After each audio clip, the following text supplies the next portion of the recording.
This might just be the best value for performance laptop that I've come across. It's got 20 threads, 24 gigabytes of RAM, and half a terabyte of storage, all for just a little shy over $1,000. It outperforms our Lunar Lake laptops in 2D workloads. It has all the ports you need, and most importantly, as someone who values design aesthetics, this thing is pretty clean.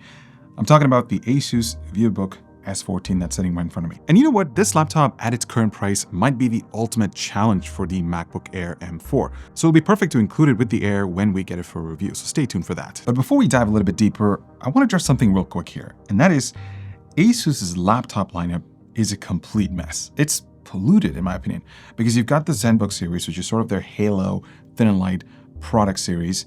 Then you have the Xpert book for enterprise solutions. And then you have the Vivobook series, which is designed towards that entry-level thin and light productivity focused sector. Now, the ZenBook and the Vivobook, if you just focus on those two options, there are just a lot of options from Intel, AMD, and even Qualcomm. And while it is great to have options, if you're shopping for a new laptop, it's totally fair to feel lost. It's like walking into a restaurant with a menu full of the same dish, just with different flavors. I know for a fact that I struggle with choices like that. So this one in particular is the Vivobook S14 with the Ryzen Ai 9 365 CPU. And it's not to be confused with the Ai 9 HX 370 model. Terrible names from AMD, but they're two completely different CPUs. The HX is a faster variant, but this one particularly hits that perfect sweet spot of performance and efficiency, sort of. Let's start with the first highlight, and that is the 14-inch 3K 120Hz OLED display. This thing is super sharp, it's vivid, it delivers excellent contrast ratios that you would expect from an OLED panel. The color accuracy is top tier. It covers 100% sRGB, 95% Adobe RGB, and 100% DCI-P3, and it has a Delta E rating of around 0.66, which makes it an excellent choice for photographers, designers, or just anyone looking to get into the creative field. The brightness levels are pretty solid. Our sample was able to sustain an SDR level of around 400 nits, which is pretty good, but this is a glossy panel and it can get really reflective, especially in brighter environments. And if you're planning to use this thing outdoors, it's incredibly challenging to use it in direct sunlight. So I wish if they used a matte display. In fact, I want to hear your thoughts about laptop displays and the textures. Do you prefer glossy screens over matte displays? It's probably an age-old debate, but I'd like to hear your thoughts about it. The other thing that surprised me the most was the port selection on this laptop. So this right over here is the ZenBook S14. It's a lot more expensive than the Vivobook S14. It has nicer materials than the Vivobook S14, but it actually has less ports compared to the Vivobook S14, which is really, really interesting. Now, if we look at this laptop, it has two USB-C ports. One of them is USB 4 with data throughputs up to 40 gigabits per second, which is really fast. You also have a Gen 2 Type-C port as well. Full-size HDMI, micro SD card slot, audio jack. Switching to the other side, you get two full-size USB 3.2 Gen 1 Type A ports. I did wish they were Gen 2, but perhaps this was one of the cost-cutting measures for this laptop. And if we move over to the interior space of this laptop, it's a very familiar layout compared to the ZenBook lineup.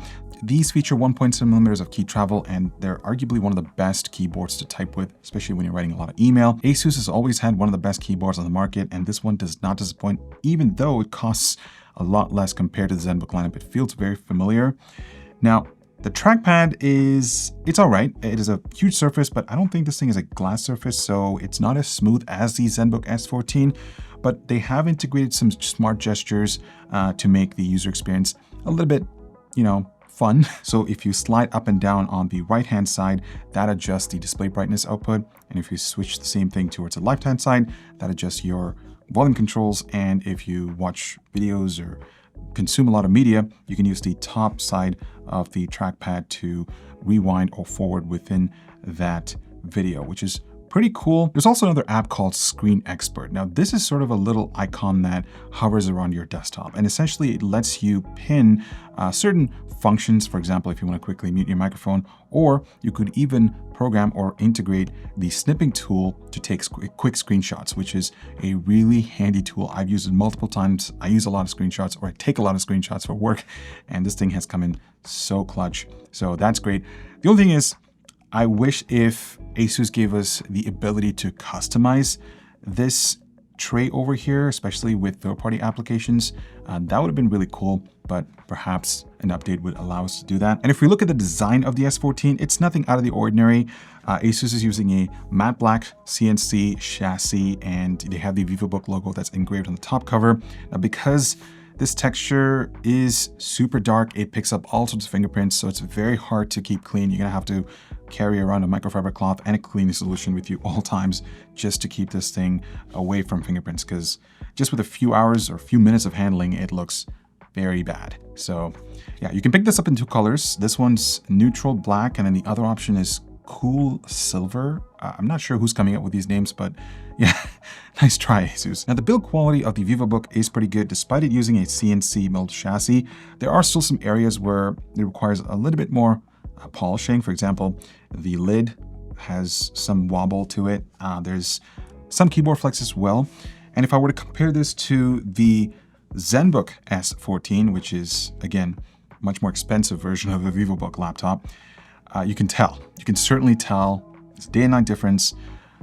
And that makes sense because you're paying a premium for it, hence the premium materials and this fancy texture at the front with a thicker lid. It really adds to that handling experience. The included 90-watt power adapter is compact. It charges the laptop via USB Type-C, and it supports fast charge, so you can juice up the laptop to 60% in around 50 minutes.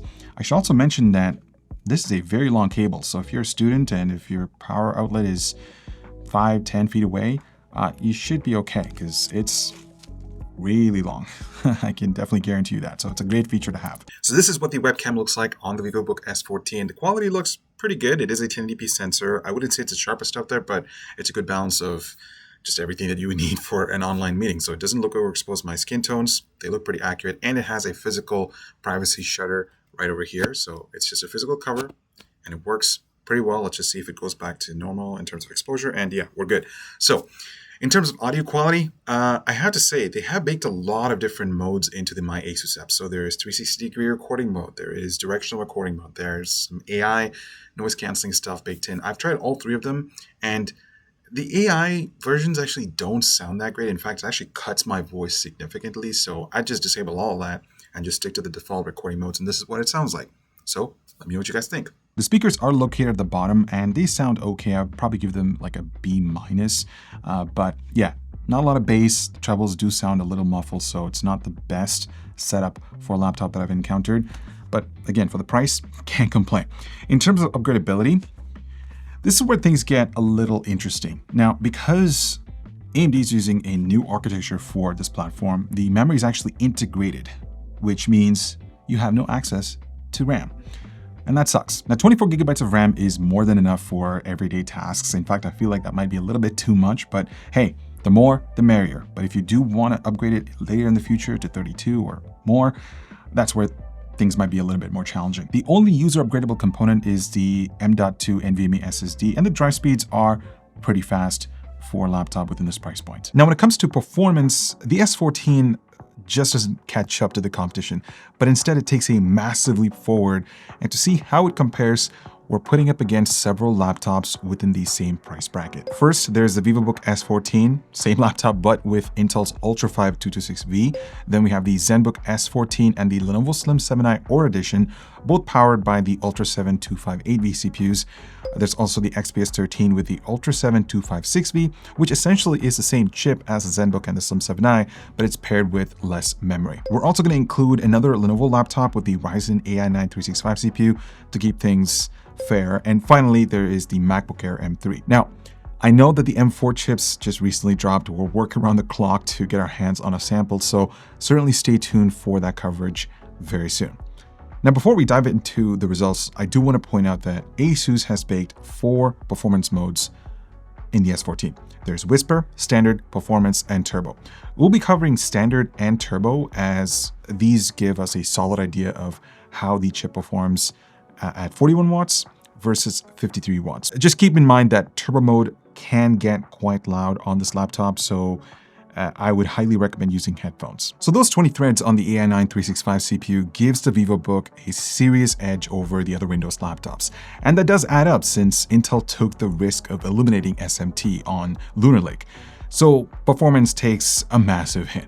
R24 shows a similar pattern as well, and something to note here again is ASUS is feeding a ton of power into these chips, and that certainly makes it stand out from the rest. Meanwhile, single-threaded performance has never really been Ryzen's strong suit, but that changes with the new Zen 5 architecture. As you can see, AMD has caught up quite well with Intel. However, the M3 Air still holds up to the top spot in R24, all while drawing just 11 watts of power, which is crazy efficient. If you're juggling between multiple spreadsheets, drafting lengthy documents, or working on PowerPoint presentations, the S14 handles all of that with ease. So when it comes to everyday productivity tasks, there's not much of a noticeable difference compared to other laptops in this class. Now for extensive multi-core tasks, well, this is where things get totally wild. These CPUs are simply put rendering beasts for applications like Blender or any form of transcoding that maximizes those thread counts. So if that's what you're after, the S14 delivers above and beyond our expectations. We also noticed that for GPU-accelerated tasks, the RDNA 3.5 architecture surpasses what both Intel and Apple have to offer. Moving on to more creator-focused workloads, this is another area where Apple has traditionally held an advantage thanks to its tight hardware and software optimizations, but now AMD has made impressive strides. These are by far the fastest Windows mobile processors we've tested in this price range. And once again, it proves that when it comes to challenging Apple, AMD is ahead of both Intel and Qualcomm. That said, there's one area where AMD still lags slightly, and that's video editing in apps like Adobe Premiere and DaVinci Resolve. Now, this could be due to software optimizations or the fact that it struggles to encode as fast or efficiently as Lunar Lake. If your workflow relies heavily on video editing, Lunar Lake might be a better choice for smoother and faster render performance. But for someone who's actually looking to get into the creative field, these laptops, particularly the ones with the Ryzen AI 365 and notably the Vivobook S14, they're pretty reliable options. Now, when we shift over to gaming performance, this thing puts up a strong fight against Lunar Lake laptops because you have to remember, the XC2 on Lunar Lake brought a whole new level of GPU compute performance compared to RDNA 3.5. But at the end of the day, gaming on an iGPU is always a balancing act. It largely depends on the specific demands of a particular game. In graphically demanding titles like Cyberpunk or Rainbow Six Siege, the Vivobook lands somewhere between its Intel counterpart and the XPS 13, even though it consumes 38% more power. Now, what's interesting though is how well the Lenovo Yoga Pro 7 performs with the same CPU as the Vivobook. Lenovo is pumping nearly 60 watts into that machine, which is why it tops most of our charts. However, the 1% lows on the Lunar Lake options are slightly better, providing a smoother overall gaming experience. Honestly, for $1,000, the S14 deserves a round of applause because compared to the other laptops in the same price bracket that costs a few $100 more, it holds its own and then some. So in a nutshell, the S14 is fast when it comes to both rendering and gaming scenarios, but there is one major sacrifice. And you probably guessed it, battery life. You see, to hit those impressive performance levels, ASUS had to feed the AI 9365 with a lot of power. So naturally, when it's unplugged, it becomes the weakest contender in our roundup, starting with our basic local video playback test. Even during lighter tasks like web browsing, we only managed to squeeze about 10 hours, which is nearly half of what a Lunar Lake laptop like the XPS 13 offers, despite featuring a larger 75 watt-hour battery. Our YouTube playback test shows similar results, and when you really push the CPU, you can expect around an hour and a half worth of battery life. So it's something to consider when you're shopping around for a laptop within this price point. But one of the things that I value the most in a laptop is its performance when it's running on battery. After all, these are portable devices. They're designed to be used on the go. And unfortunately, this is where this chip, again, sees a noticeable drop in performance. But that said, when you actually put things into perspective, the AI 9365 ends up performing similarly to the Macbook Air M3, which is still pretty impressive. I'm actually really curious to see how the upcoming M4 will stack up against these processors, but for transcoding tasks, the 365 still holds their place at the top. The surface temperatures stays fairly warm around the warmest area of the keyboard with a noticeable hotspot around the center. The palm rest area remains pretty cool to the touch during most of our usage. However, if you frequently use your laptop on your lap, this thing can get pretty toasty, especially around the center. Again, there's a lot of power being fed into the CPU, and Asus is trying really hard to keep things under control. So that's the Vivobook S14. Now, the one I'm particularly referring to is the model with the Ryzen Ai 9365 CPU. For the dollar, it delivers incredible performance. I think that's the one main highlight of this laptop. And of course, the rest of the package is also not that bad. I mean, you're getting a fairly clean design. Sure, it's a fingerprint magnet, but for its price, you can't really ask for more. The keyboard is fantastic. The screen is nice and sharp. It's super smooth with a 120 Hz refresh rate. You also get a lot of ports. In fact, a lot more ports compared to the ZenBook lineup, which is a lot more expensive. So I guess ultimately what I'm trying to say is, if you're shopping around for a laptop and your budget is around $1,000, you shouldn't skip this one.